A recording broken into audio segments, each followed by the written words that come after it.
It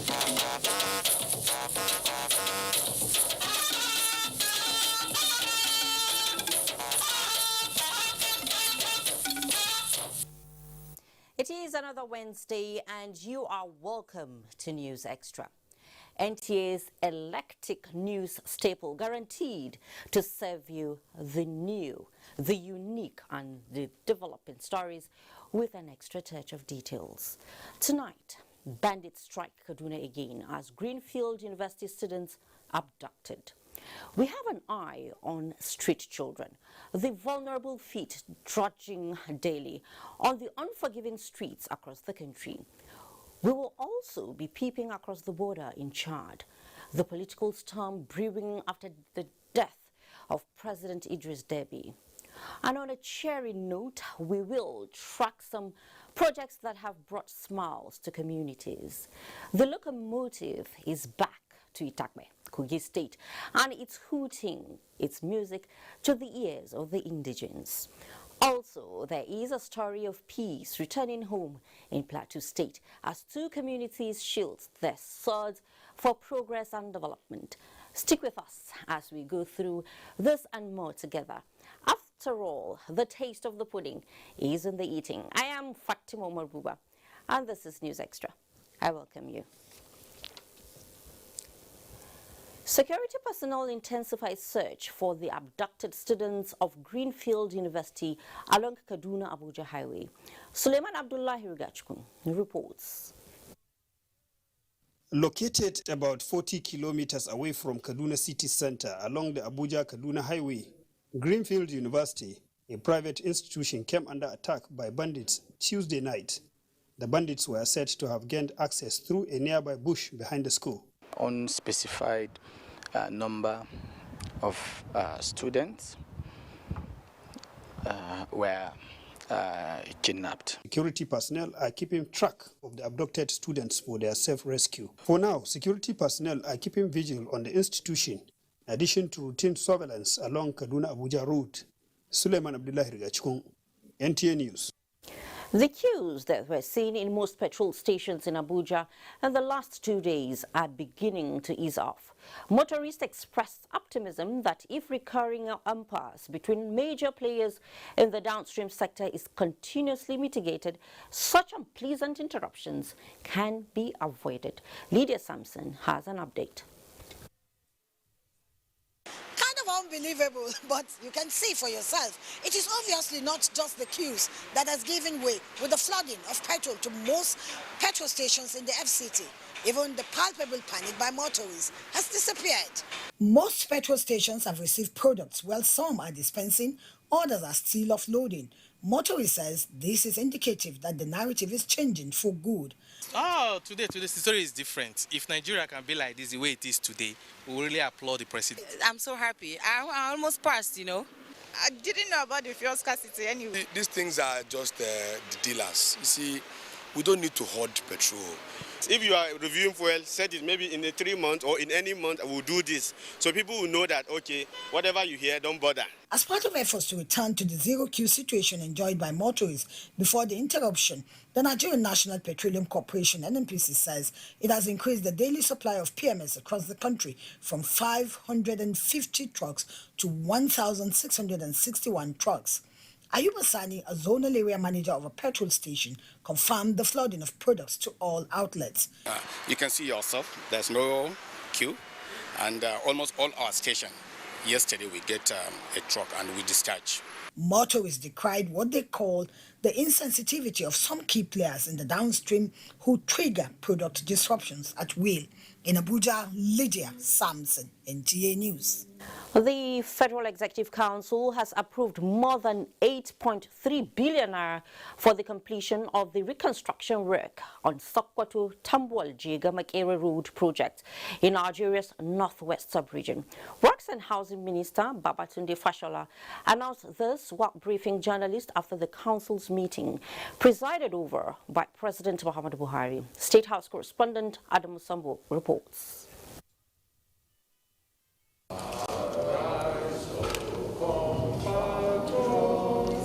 The Executive Council chambers of the presidential villa once again comes alive.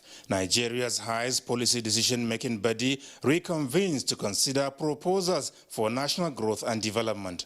This is the 42nd meeting to be held virtually in the new normal and 13th for the year 2021. Works and Housing Minister Babatunde Fashola is seeking the Council's approval for another memo aimed at sustaining efforts at addressing the nation's infrastructure deficit for national growth and development. This time in respect of the ongoing contract for the rehabilitation of Sokoto, Tambuwal, Jega, Makera Road, for which an augmentation of 8.39 billion naira has been approved. And the reason was for price changes essentially between 2012 when the contract was awarded and now materials and costs have changed, and also the scope of works of the 85 kilometers of the road has to be changed now from rehabilitation to reconstruction because it has deteriorated from when it was awarded 12 years ago. He said the first section of the road contract, covering 296 kilometers, has already been completed. The entire 296 kilometers is now motorable.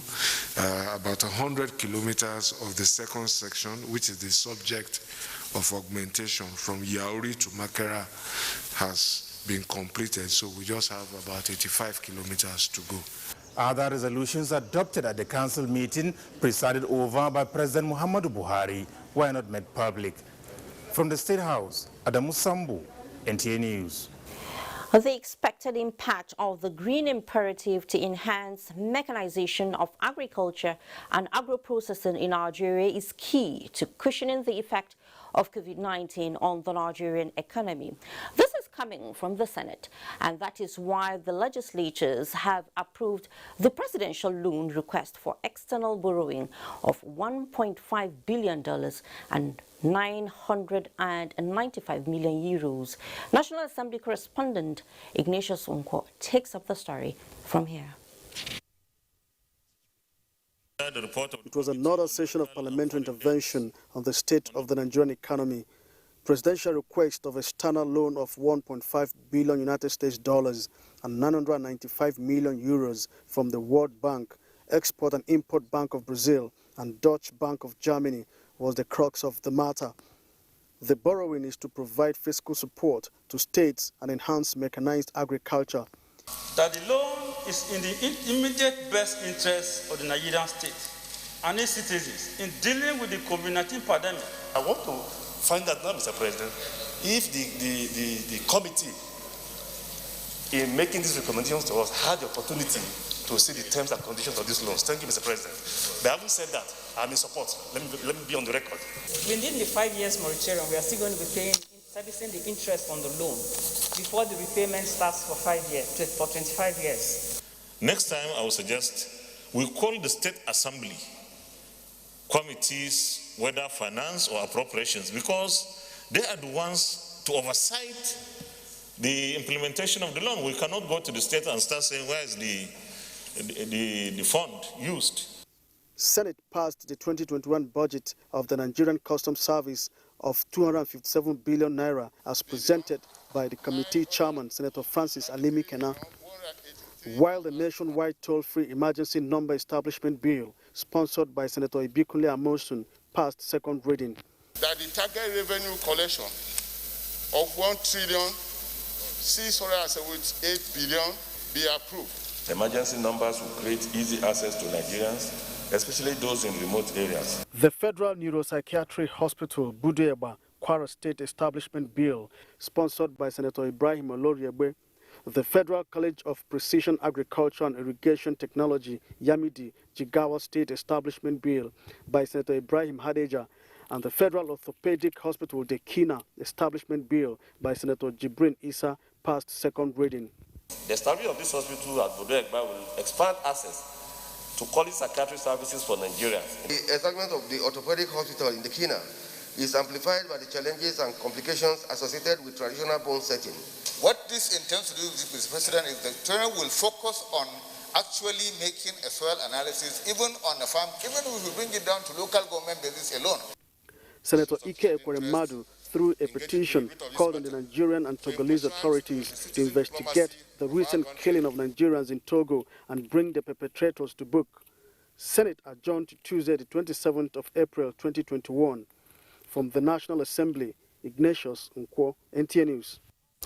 Meanwhile, the seaports concession agreements between the federal government and private terminal operators signed since 2005 has expired.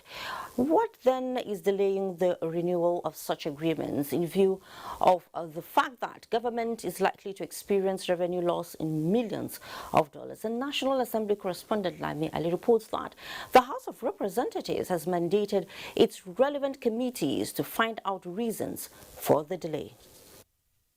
The resolution was passed following a motion from Representative Shohukoku, in which he observed that the renewal of the port's concession should have commenced in 2016. Concession agreements that have expired are deemed to have automatically renewed without benefit of full negotiation, provided that concessionaries serve the lessor requisite notice of intent to review in line with the provision of agreements. The House is also to investigate ExxonMobil for alleged abuse of the Nigerian Content Development Act, as moved by Representative Henry Wauba. The glaring deliberate abuse of the Nigerian Content Development Act by ExxonMobil and the contract termination of the Nigerian oil companies have caused untold hardship to those indigenous companies and the host communities. It is inimical to the welfare of the citizens of our country who are suffering this. Then we're obligated to look into it. The need to rehabilitate dilapidated roads in parts of Sokoto State, as raised by Representative Mohammed Barugaja, was supported by the lawmakers. Wednesday's plenary featured the passage at second reading of a bill seeking the establishment of Nigerian Maritime Trust Fund for the purpose of training and provision of equipment to the Nigerian Navy, sponsored by Representative Yusuf Gagdi, and a bill seeking to amend the Asset Management Corporation Act of Nigeria. We don't encourage a situation where it's a laissez-faire situation where people are continuing to expire liabilities and suddenly people abscond, leaving assets that are less than the value of what is to be recovered. Meanwhile, the House has considered and adopted recommendations of the report of an investigation it instituted concerning the ongoing recruitment into agencies under the Ministry of Interior, and it endorsed the computer-based aptitude test, which was the subject of contention. From the National Assembly, Lami Ali, NTA News. Now, the late president of Chad, Idriss Deby, one of the longest-serving African leaders, many people say was a soldier to the last day as he died at the war front tackling insurgents and bandits. World leaders, including Nigeria's President Muhammadu Buhari, have been paying tribute to Deby's legacies in the region. In this report, Dibala Brooklyn Sunday takes a look at the impact of his death on Nigeria-Chad relations and efforts to save the Sahel region from terrorism. The relation between Nigeria and Chad dates back to the pre-colonial era. These strong ties are evident in the regular visit of the late Chad's president to President Buhari since assumption of office, and also the visit of President Buhari to Chad. However, the relationship between the two neighboring countries of the Lake Chad region was not without its strains. In the beginning of the late 1970s, clashes occurred around the Lake Chad, where both countries hoped to exploit oil reserves, leading to the establishment of joint patrols and a commission to clearly demarcate the boundary across the lake, which led to further disruption of long-standing informal trade networks. Despite these strains, both nations at different fora reaffirmed their intention to maintain close ties. Late Deby, no doubt, has been a significant military actor in the region and one of the principal security actors in the G5 partnership of Sahelian states. he deployed forces and joined them to assist Nigeria in the campaign against militant Islamist group Boko Haram. Nigeria-Chad relation is on 10 towers now. So we need to really study the situation very seriously. The entire multinational joint task force have to be strengthened at this point in time. What will be the effect of his death on the efforts to save the Sahel from terrorism and redeem Lake Chad? Idris Deby taken out, the Boko Haram insurgents would definitely be happy that they've succeeded in ridding the continent of one of their foes, and that means they will be happy. But if the situation is calm, if all answer is contained, and then we are able to get support from the United Nations, from African Union, to stabilize the situation politically, there is a lot of backdoor diplomacy that needs to take place. With the new military regime headed by his son, sustained a strongman model of substantial security commitments. The death of the president can only slow down some certain things that have been on board, but it will just take some time, and then the agreement will be revalidated. Late President Idris Deby Itno, throughout his presidency, repeatedly faced resistance in the form of coup attempts and rebel activities that ultimately saw the end of his life on the battlefield. Adebola Brookslyn Sunday, NTA News. Very unfortunate, I must say. And now joining us is the outgoing Nigerian ambassador to Chad, His Excellency Zanna Bukar Kolo. He is going to talk to us about the death and other things. So, His Excellency, you're welcome to News Extra.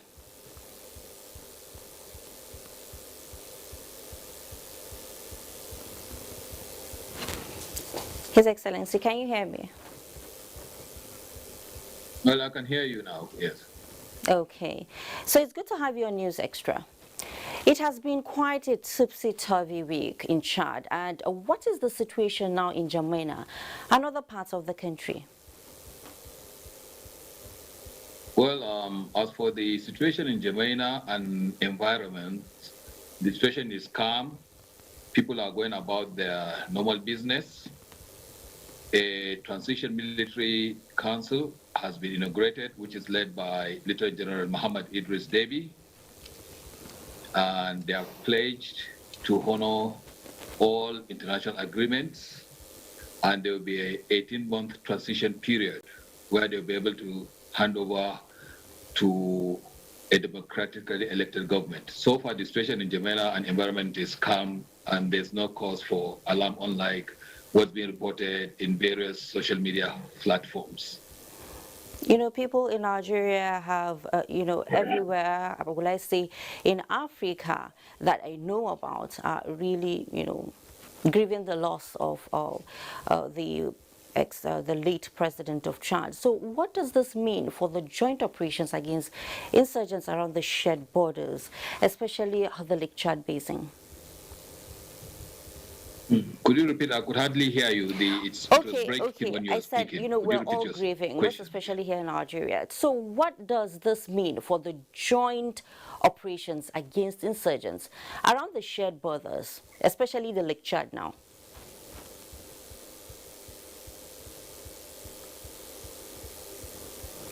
I can't hear the question from this end. I can hardly hear you. It's like the network is pretty poor. Yeah. Okay. So what I'm trying to say is that, so what does this mean now, to us, most especially here in a Lake Chad Basin?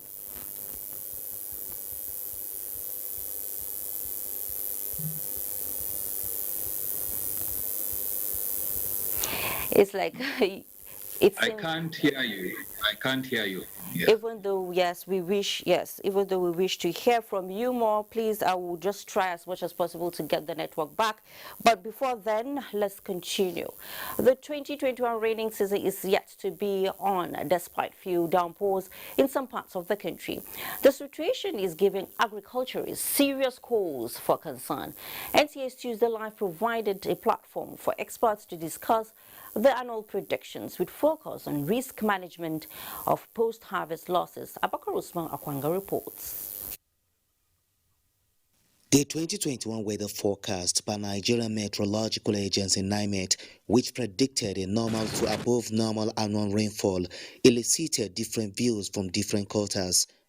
Discussants on NTA's Tuesday Live also looked at the 2021 cropping season, offering expert counseling to farmers on uncertainties occasioned by low rainfall recorded in the beginning of the year.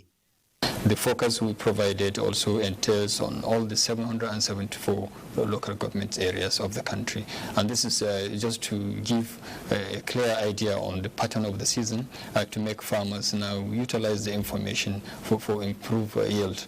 It has shown greatly that if you adopt the use of climate information in the agricultural sector precisely, you tend to reduce loss by more than 90%. Federal government's success story in providing sufficient fertilizer and other farm input, including financial interventions, they agreed are fundamental to smooth takeoff of the farming season. Nigeria is better for this. This information is very, very good. We encourage every farmer to abide by it, and we will partner more with NIMET to be able to accentuate this flow of information. And as Prof said also, the information is even translated into 3 languages. We give what we call crop-specific and area-specific fertilizers. So in a nutshell, the kind of fertilizers you will use in the northern part of the country don't necessarily have to be the same. It is driven by what the nutrient status in each part or each area that the farmer is growing. As more downpours are being expected, there are optimism that late or low rainfall may not likely lead to drought, but a bumper harvest, giving the plans an enlightenment to keep all concerned abreast. In Abuja, Abubakar Usman Akwanga, NTA News. Every season has its peculiarities. As such, with the commencement of the Ramadan fast, prices of essential food commodities have skyrocketed in markets. Kama in this market survey looks at this phenomenon around Suleja in Niger State. The Suleja Modern Market in Niger State, officially referred to as IBB Market, is rated by analysts as one of the busiest markets in North Central, made popular because it attracts customers from neighboring FCT and beyond who cash into the opportunity of buying items cheaper. But it is Ramadan and the story is different, as prices of consumables have recorded an increase. Like this one now, normally we sell for 4-5. Maybe buy 4-3, sell 4-5. Now it's 5,000. For example, now Gary, that one is 500. Nura Dauda, a major tomato seller in the market and other fruit dealer in Suleja, said that the price of tomatoes had gone up from 500 naira a basket to 1,000 naira. The same applies to Gary, beans, rice, egg, Irish potatoes, plantain, and vegetables, which are mostly used in delicacies for the break of fast. We are begging them to please do something about it. You know, anything that they can do that can save the situation. Islamically, Sheikh Muhammad Husseini of Suleja IBB Market Mosque maintains that it is exploitative to hike food prices in Ramadan and urge traders to desist for the sake of Allah. We must have to show mercy, we have to pity anyone that will come to you. You have the power to less the price of what you are selling. Kama, NTA News. Let's pause for a short break now. When we return, we will weigh the toll of illicit drugs on youths and also examine the plight of street children. There is also a clear path to true reconciliation for 2 communities that have been at loggerheads for some time now. Welcome back to News Extra. Earlier, we were talking with the outgoing Nigerian ambassador to Chad, His Excellency Zanabukar Kolo, and the network went really bad. So we're joining him now. So, His Excellency, the last question I had was, what does it mean for the joint operations against insurgents around the shared borders, especially the Lake Chad Basin?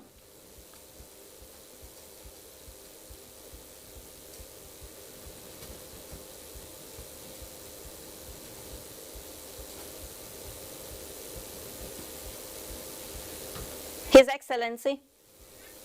Yes.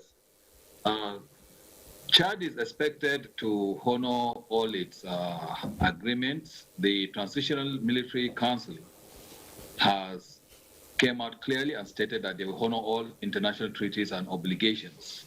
So it's expected that we have the Multinational Joint Task Force, of which Chad is a signatory. We have the G5 Sahel, of which also Chad is a signatory. So under this, you have several military operations of which Chad is engaged, and there will be continuity in that. At least the Transition Military Council is committed to that. So we expect everything to continue. There will be continuity in that. All right, there will be continuity in that. Thank you so much, His Excellency, the outgoing ambassador, Nigerian ambassador to Chad. That is His Excellency Zanabukar Kolo. Thank you so much for being a part of News Extra tonight. Now, thank you for having me.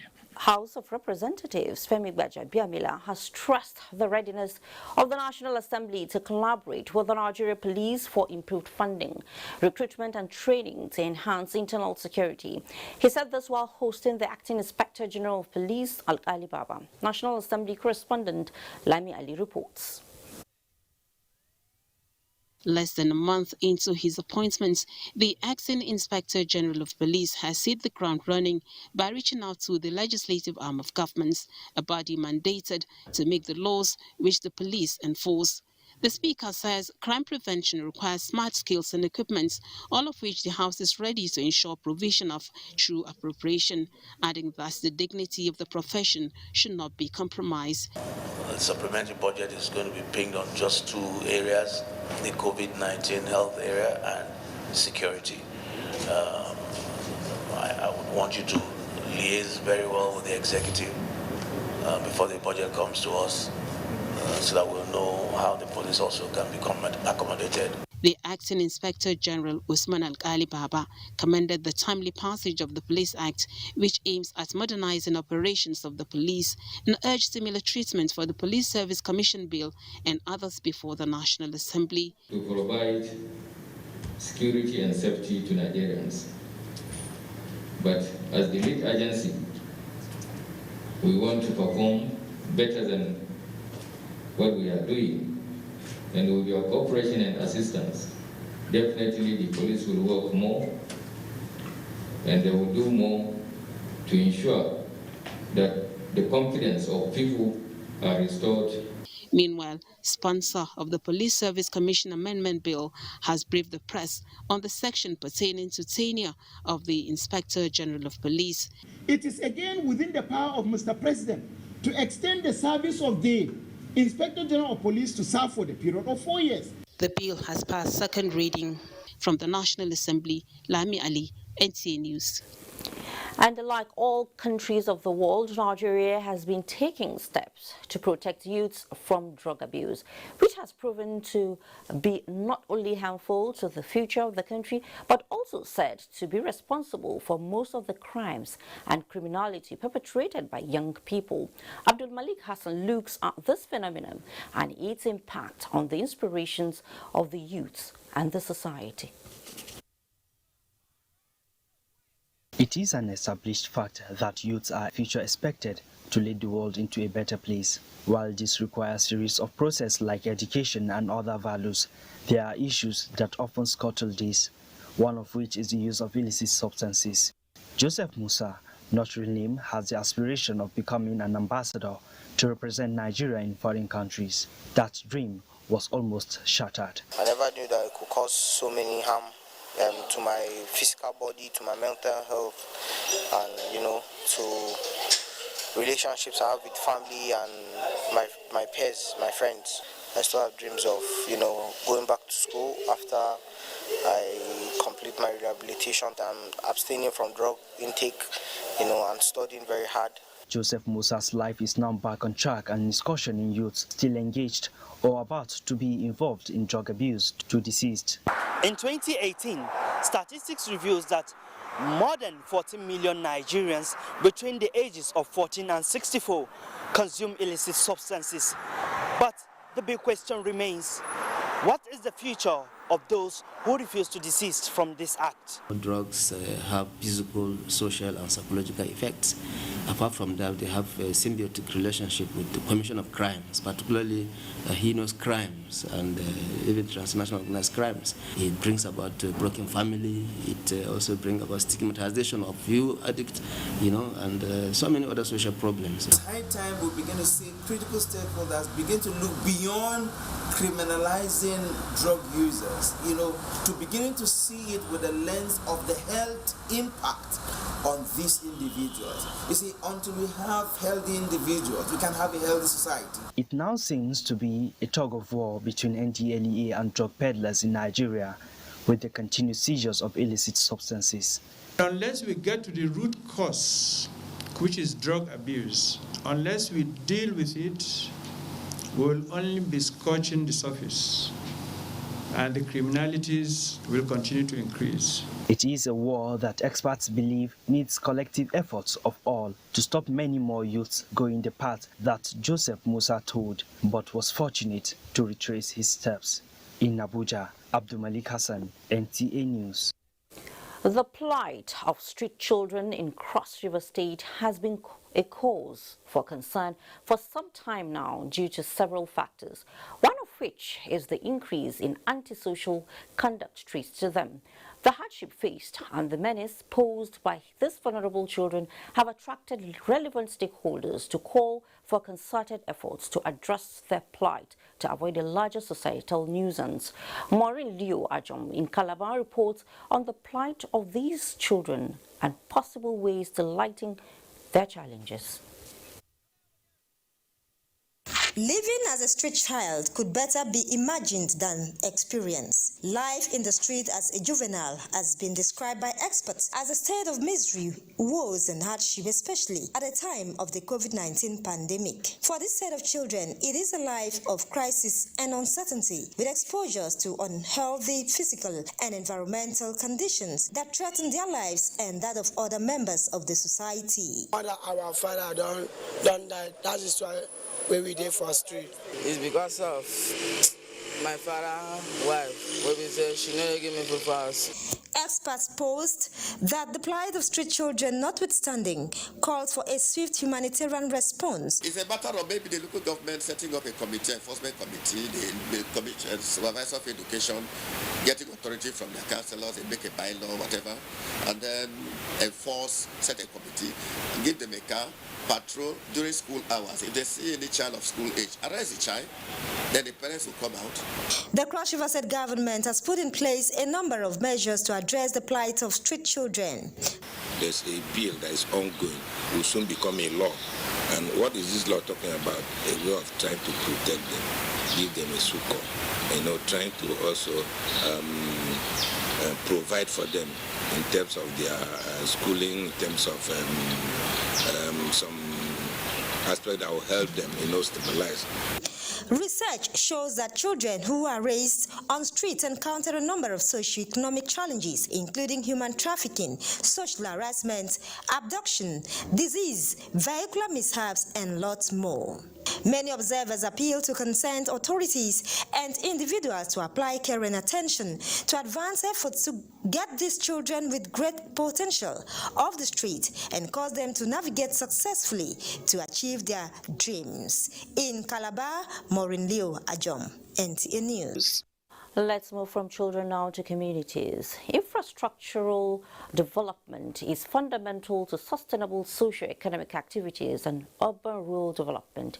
Idagberi, Better Land community in Ahuada, West Local Government area of Rivers State, is ironically far from being better. Dianikume Ululu had first-hand experience of their plight and reports that there is urgent need to revamp the Joint Karama General Hospital and address other infrastructure deficits. Edagberi Betterland community is one of the community in Awoda West local government area of River State. The community is located at the heart of Taylor Creek River. I'm here with one of the Edagberi Betterland community indigene. Can you tell us what you people are doing in this community? Primarily is fishing and farming. Unfortunately, I will draw the attention of the River State government and Nigeria at large that our river is being polluted, and based on that, we cannot fish anymore. The Jankrama clan is made up of 4 communities, which include Isusu, Isua, Odao, and Edagberi Betterland, all in Awoda West local government area of the state. Over the years, these communities have suffered perceived neglect by successive administrations. The only Jankrama government boys and girls secondary schools are in a ramshackle state, begging for urgent attention. We don't have good equipment, like the lab is very scattered, there's nothing inside. And sometimes when the rain is falling, the class are leaking, and the decks and everything is just bad, and we are not okay with the school. The secondary school, the government comprehensive secondary school, you can see there is no desk. Children go there and sit by the floor. No water for us to drink and have a good taste.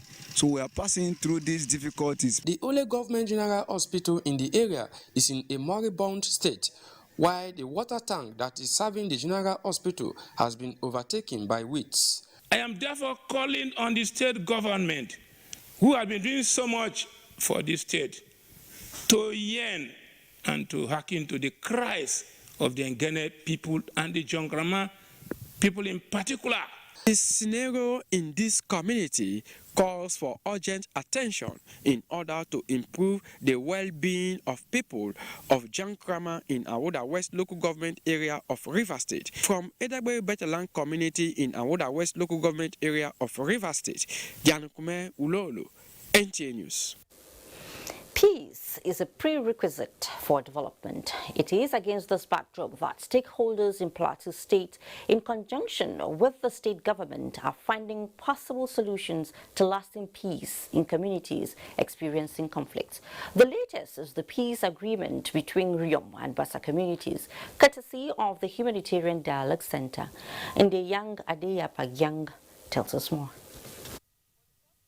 The joint agreement is coming on the heels of resurgence of violent conflicts in Bassa and Riom local government areas, which have impacted some communities in Kaura and Kauru local government areas of Kaduna State. To forestall further loss of lives and property, steps have been taken to improve peaceful coexistence in these communities. They have brought everybody on board, and I believe we are going to work and we will see the success of it. It is good, and we support peaceful coexistence and commend this effort. The Speaker, Plateau State House of Assembly, Nuhu Abok Ayuba, represented, and others cutting across traditional, security, and peace-building advocates call for sincerity of purpose and a commitment to pursuing peaceful coexistence as well as strengthening peace processes. I pray that all of us who have come here to sign this agreement will not just use Bible to sign it, but we take it from the whole of our heart that we are ready to be agents of change in our communities. We have evolved. Those who still have bitterness in their hearts, but have found a way to deal with it. As a result of the various interventions that was put in place, whether by HD or other organizations, or the peace agency, or by the church, or by the mosque. For the convener of the peace process, early warning and response are key to sustainable peace. Now, when an individual makes a stand in such a manner, he also should also be ready to have a forgiving heart and to learn to teach members of his community to forgive, because conflict in life is inevitable. With the signing of the peace document, these key players have agreed to work for sustainable peace in their communities and the state at large. In Jos, Indenyan and the Abuja, NTA News. And from Jos, we'll head to Kano. Cancer remains one of the most endemic illnesses, posing uncommon challenges to the medical world. For the patients, it is excruciating pains they live with. For the doctors and other medical practitioners, it is the delicate task of containing the disease. And for the government, it is the unending investments on projects and policies for dealing with the disease. This is the case in Kano State, where state-of-the-art project of the first state-owned cancer facility is in progress and will, on completion, cater for an estimated 100 patients at a time daily. Elizabeth Yilalamido tells us more. This report contains some graphic images, so viewer discretion is advised. Cancer is an uncontrollable growth of abnormal cells that invades the body, which could be benign or malignant, thus becoming one of the world's leading causes of deaths. Jamila Bala is a mother suffering from a malignant stomach cancer, which has taken hold of her body, spreading across her lungs and kidneys. I have been taking ulcer medication for a while, thinking it was ulcer. But when it persisted, a doctor wrote a series of tests for me, and it was confirmed to be stomach cancer. It has been 2 months now. An associate professor of medicine, Dr. Hadiza Saidu, speaks on some of the challenges associated with the treatment of cancer. Usually, when patients present late, it's quite sad. Considering our socioeconomic status, a lot of the treatments cannot be afforded, and then we tend to resort to quite a radical form of treatment, maybe surgery or the like. A lot of anti-cancer drugs are quite very expensive and not ready. Oh, thank you so much. But that was abruptly, it ended abruptly. So I think we're going to go back to the report much later. Okay, with the COVID-19 in the driver's seat of diseases globally, is HIV and AIDS campaign on the decrease in Nigeria? That is what Olubukola Aduo tried to find out. Against this backdrop of new statistics from the Ondo State Agency for the Control of AIDS on the number of infections in Ondo State, especially among, guess which group? Well, pregnant women. Here is Olubukola with the report. According to latest statistics from the Ondo State Agency for the Control of AIDS, ODSACA, 246,000 pregnant women tested positive to the human immunodeficiency virus HIV in Ondo State. Even though there is no surge since last year in number of cases of infected pregnant women in Ondo State, HIV and AIDS still remain a major concern in reproductive health. Every positive pregnant woman is put on this program that we call elimination of mother-to-child transmission. Health experts say since the outbreak of coronavirus pandemic, world attention, especially in Nigeria, has shifted from other debilitating diseases, while much of government spendings and attention on health are focused on resolving the COVID-19 issue. They say public awareness level on HIV and AIDS prevention is on a fast decline. I don't know my HIV status, but I'm sure it's not positive, it's negative. It's good for every individual to know his or her HIV status. Health authorities are worried about the high number of HIV-infected pregnant women in the state, and even more troubling is the causes of such huge figure. Prevention starts from pregnancy, even before they get pregnant. That's when the management starts. They want to encourage them to get pregnant when the viral load is very, very low. Even if they will go back to traditional birth attendants, let them know their status. The network of people living with HIV and AIDS in Ondo State, however, expressed satisfaction for the attention given to pregnant women and other people living with the disease, especially in the area of provision of antiretroviral drugs. 32,874 people are living with HIV and AIDS in Ondo State. 12,605 of them are on antiretroviral drugs. In Akure, Olubukola Aduo, NTA News. Well, let's take a breather. In the next segment, the locomotive returns to Itakpe, Kogi State, with goods and good tidings. Plus, many days for the thief, but 1 day for the Nigeria Customs Service after nabbing some career smugglers. Stay with us. Thanks so much for staying. Backward integration program in sugar to address unemployment, says National Sugar Development Council, as Nigeria Exchange Group All Share Index continue positive trend at the end of Wednesday's trading session. Musa Abubakar is here with the details on business news. Musa, it's over to you. Thank you, Fatima. Welcome to Business News. The Executive Secretary of National Sugar Development Council, Zach Adedeji, says the backward integration program roadmap of the council will address the soaring unemployment level and other socio-economic issues bedeviling the country. Statement by Deputy Director, Public Affairs of the Council, Ahmed Waziri, indicates that the backward integration program roadmap, which is designed for the nation's sugar industry, is a major component of the Nigeria Sugar Master Plan. He noted that the sugar sector has what it takes to provide direct and indirect jobs for millions of Nigerians, both as skilled and unskilled workers. It's been a good evening for investors at the equities market as Wednesday's session ends on a positive note.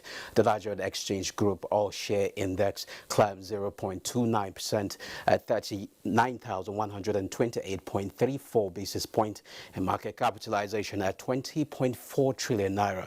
239.2 million shares valued at 1.6 billion naira were traded in 3,746 deals.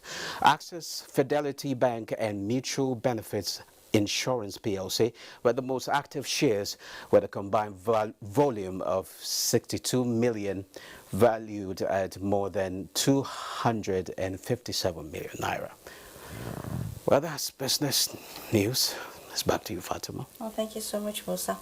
Now, a few days into the withdrawal of services by e-cab operators in Lagos State, residents who have relied on this mode of transportation for a long time are lamenting the effect of this development on their daily routines.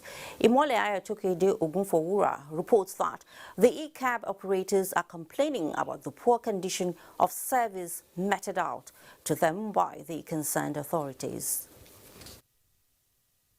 Peace Ede, a National Youth Service Corps member in Lagos State, says she depends largely on internet cabs for mobility due to affordability and security. I feel it's less expensive in a way and also comfortable. You get a comfortable ride. You don't have to squeeze yourself.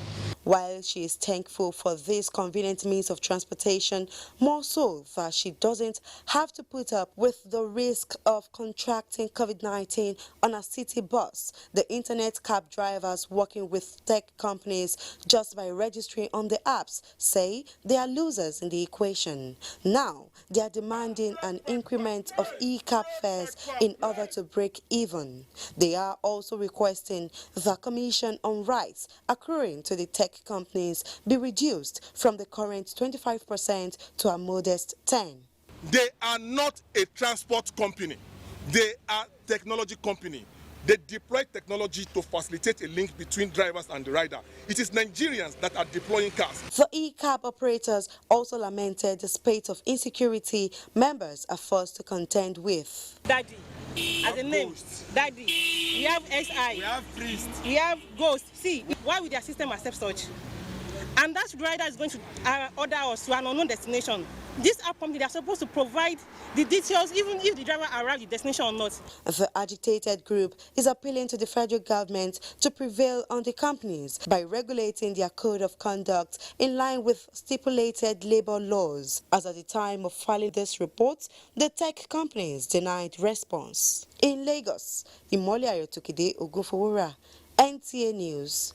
Still in Lagos, 9 suspects were recently smoked out of their holes by the Federal Operations Unit Zone A of the Nigeria Customs Lagos in connection with the importation of goods worth 3.1 billion naira in duty-paid value. Michael Olale reports that the customs used the platform to emphasize the need to adhere to extant laws guiding international trade. The customs is not actually operating in isolation, but backed up with relevant anti-smuggling law to check counterproductive acts detrimental to the economy. In exercising Section 158 of the Customs and Excise Management Act 2004 as amended, which empowers the agency to patrol and search everywhere without restrictions, the Customs intercepted these 2 trucks conveying what might ordinarily look like raw and processed cassava at Songwater. But after thorough examination, these 42 drums of calcium carbide were discovered. You can now imagine this one, if it's been allowed to enter into, or to people who are bad people, the danger that it will cause is too much. The interception of close to 3,000 kilograms of Indian hemp further highlights the power of the agency to act accordingly once the items in question fall under prohibition. Despite an existing ban on tramadol, the Federal Operations Unit Zone A was still able to intercept 546 cartons, while 20,538 bags of foreign rice were also seized. We have 9 suspects who are attached to other seizures, of which 2 were now being detained, while 7 of the suspects were now released on administrative bail. The Customs is emphatic in its clarion call that the anti-smuggling war is a collective one based on the tendency of some of the seizure to stimulate insecurity and drug abuse. In Lagos, Michael Walale, NTA News. The commencement of haulage on the standard gauge rail line linking Itakbe with Warri will promote rapid socio-economic and industrial growth in that axis. Kogi State residents who are sure of this assertion told Solomon Ayedehin that with the successful delivery of haulage pipes for the AKK gas pipeline project fulfills the essence of establishing the rail line. Known as the Central Railway Line, the 326-kilometer Itakpe-Warri standard gauge line was designed by the federal government to link people across the cultural divides and expand the frontiers of trade and commerce. It is also targeted at galvanizing better standard of living for Nigerians. Though originally conceived as a cargo rail to transport iron ore from the central Itakpe to Warri Port, the route has fast promoting agriculture, mining, and social integration of Nigerians. The haulage of pipes for the AKK gas pipeline project has officially begun from Warri, terminating at Itakpe in Kogi State. Nigerians are hopeful that this development will enhance trade, fast-track the resuscitation of Ajaokuta Steel Company, and invariably boost socio-economic activities in Kogi and Nigeria at large. In a situation where you find that people are talking of even security challenges and economic crisis in Nigeria, and railway sector is being increasingly putting resources into it, and we can see, we can feel it. So I think we want to commend the federal government and to urge them to continue to build more. For the host communities at the two ends, it's business. We are talking about engagement of people who are already unemployed. It's also an opener for other business opportunities. And when people are empowered to make revenue, they pay taxes. So IGR will go up, and employment will be created in Kogi State. So on the whole, the national economy will be empowered. So if federal government or state government put in an institution like this, an economic facility like this, it is the host community first and foremost that will benefit from it. So the host community need to encourage federal government and the citizens and those who are going to utilize this facility by providing their own security in their own way for that facility. The current move is expected to foster the development of Itakpe Abuja rail line to further ease movement of goods and services along the corridor, take off pressure and reduce carnage on the popular Okene-Lokoja Abuja highway. From Itakpe, I am Solomon Ayedehin, NTA News. Adequate emergency preparedness as one of the potent ways of conflict and disaster management has been proffered in a book titled Planner's Perspective on Disaster and Conflict Issues of Forced Displacement of Persons Management. The book, which was unveiled to the public in Abuja, attracted stakeholders in conflict resolution and peace building, as well as other dignitaries. And Charles Alpha tells us more. The book A planner's perspective on disaster and conflict, issues of forced displacement of persons management in Nigeria, examines the relationship between planning philosophy and man's continuous interaction with his environment while proposing a paradigm shift towards proactive risk reduction. The book will impact heavily on humanitarian actors and non-state actors, policymakers, and actually also the security system. The Minister, Federal Ministry of Special Duties and Intergovernmental Affairs, George Akume, the Governor of Plateau State, Simon Lalong, among other stakeholders, believe the book launch presents an opportunity for authorities to reset their priorities in building national unity and a robust conflict management mechanism. And the book seeks to advance solutions to the myriad of problems that we have. We not only passed the law on peace building and we set up the peace building agency by law, recognized now all over, but we also embark on trying to settle the IDPs. The recommendations in the book, stakeholders say, can only enhance peace and build confidence among the internally displaced population in Nigeria. In Abuja, Charles Alpha, NTA News. The advancement made by man in mastering his environment are forged by minds that creatively provided answers to the planet's most daunting questions: transportation, communication, health, industry, security have had their services enhanced by an epiphany of creativity or innovation. The National Information Technology Development Agency marked the World Creative and Innovation Day by engaging young minds on the limitless fountain of ideas, which is the human brain. ICT correspondent Joseph Johnson was there.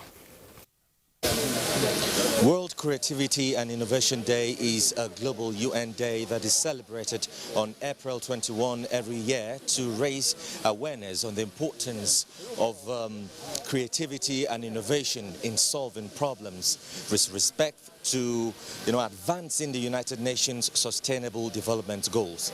It is regarded as a highly transformative sector of the world economy in terms of job creation, revenue generation, and of course export earnings. And for a country like Nigeria that is leveraging digital innovation in driving the nation's economy, the day cannot be overemphasized. That explains why NITDA is commemorating the day with innovation pitching by 5 selected startups. We are all encouraged to look at our journey in the area of technological innovation and technological creativity, what we have achieved, what are our challenges, what we need to do to adjust and be successful in the future. We are bringing you to this platform to pitch your ideas so that interesting investors can invest into it, as well as corporate organizations and governments can use you to develop a proof of concept to solve a problem. We are going to continue to work on our products, embark on research and development to make sure that we come up with innovative solutions as young people, not to disappoint our country. The bright side of this is anyone can be creative if they put their minds to it. And because kids do the darnest things, NITDA says the focus is on catching them young. Joseph Johnson, NTA News. You're still watching News Extra, and still to come, a special report on bail. How free is it? Plus, the efforts to get pensions without tension. We'll be right back. Welcome back. Sierra Leonean government has called on the Nigerian government to assist in strengthening and building its road management authority for effective traffic administration. Executive Director, Sierra Leone Road Safety Authority, Ibrahim Sano, who made the appeal, said this will reposition the traffic management in Sierra Leone. Aoye Miajai has the details. This visit by the 5-member team from Sierra Leone Road Safety Authority is to understudy the Federal Road Safety Corps on daily activities and know how achievements were made on road management. Going down memory lane on how FRSC started as a voluntary organization to becoming major road management agency in the country. The Corps Marshal emphasized the need for African countries to seek help from one another and share experiences where needed. Today, the Federal Road Safety Corps has about 1,380 formations all over the country. And you know the size of Nigeria. Nigeria has a population of 203 million with a landmass of 924,000 square kilometers and a road network of 204,000 kilometers and a vehicular density of 10.5 million vehicles cuts across the articulated vehicles and the minibuses and buses and cars. Executive Director, Sierra Leone Road Safety Authority says FRSC has been a model for proper structure and road management activities on the West African region, and Sierra Leone is reciprocating these for safety and sanity on the country's highways. The reputation the FRSC has garnered over the years in Nigeria and even within the sub-region. And reading from the files, it is also our ambition that indeed, as part of our strategic plan, which is yet to be approved by the minister, but it's there, that in 3 years, by 2022 or 2023, we intend for the entire SLRSA to be full-blown like the FRSC of Nigeria. The delegation will be in Nigeria for a week as they visit different departments of the Federal Road Safety Corps to learn more, especially in the area of data collation and analysis. In Abuja, Oyeyemi Ajayi, NTA News. Good news is coming the way of pensioners, as the Chairman Senate Committee on Establishment and Public Service, Ibrahim Shekaro, assures that the National Assembly will embark on holistic review of Nigeria's Pension Act to guarantee timely payment of entitlement. Emmanuel Ayemiro reports. As the Nigerian Union of Pensioners await the emergence of new leadership that will pilot the affairs of the body for another 4 years, there appears to be hope for retirees as federal government vows to implement the consequential adjustment from the 2019 new minimum wage. My ministry had decided to take the lead on the lingering issue of consequential adjustments to pension of Nigerian pensioners, which has been overdue. We're already mounting all the necessary lobbies and pressures on all the governments, federal government and states, to ensure that all the constitutional provisions on pension matters are duly implemented. Somebody will work for 35 years and have attained the age of 60. To pay his benefit becomes a problem.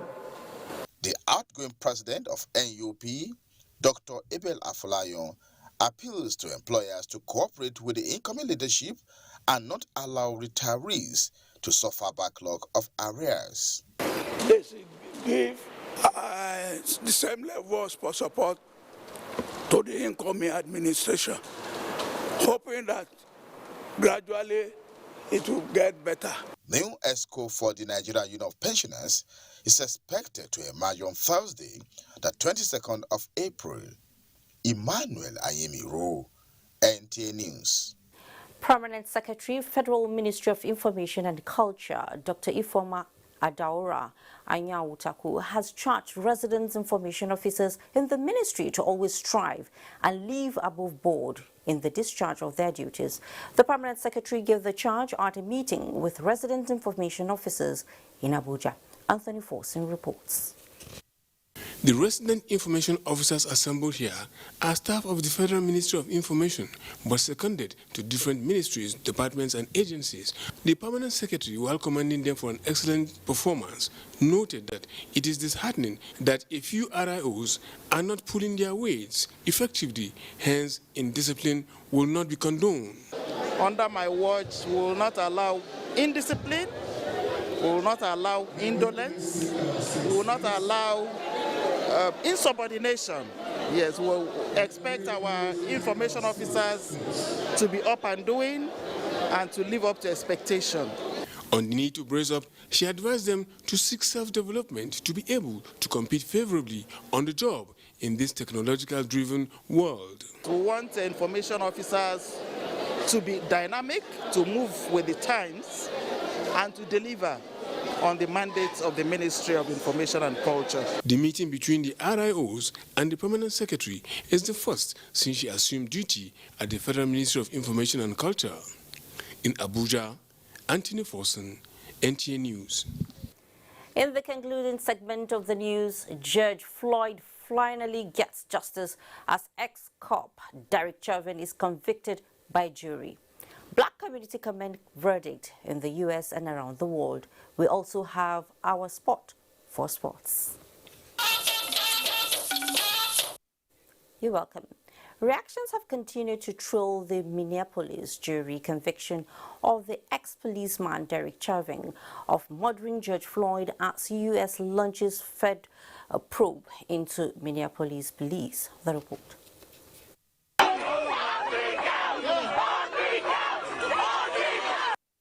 It's a moment of accountability in the U.S. city of Minneapolis as former police officer Derek Chauvin is convicted of murdering George Floyd, a milestone in the fraught racial history of the United States and a rebuke of law enforcement's maltreatment of black Americans. A 12-member jury found Chauvin, 45, guilty of all three charges of second-degree murder, third-degree murder, and manslaughter, after considering 3 weeks of testimony from 45 witnesses, including bystanders, police officials, and medical experts. Deliberations began on Monday and lasted just over 10 hours. Are you serious? Are you serious? Are you serious?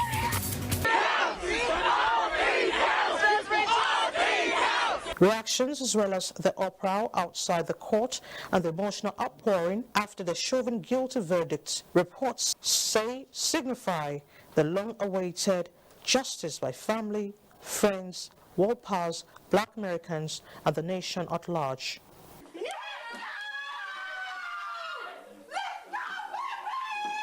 The knee on the neck of justice for black Americans. Profound fear and trauma, the pain, the exhaustion that black and brown Americans experience every single day. Wow.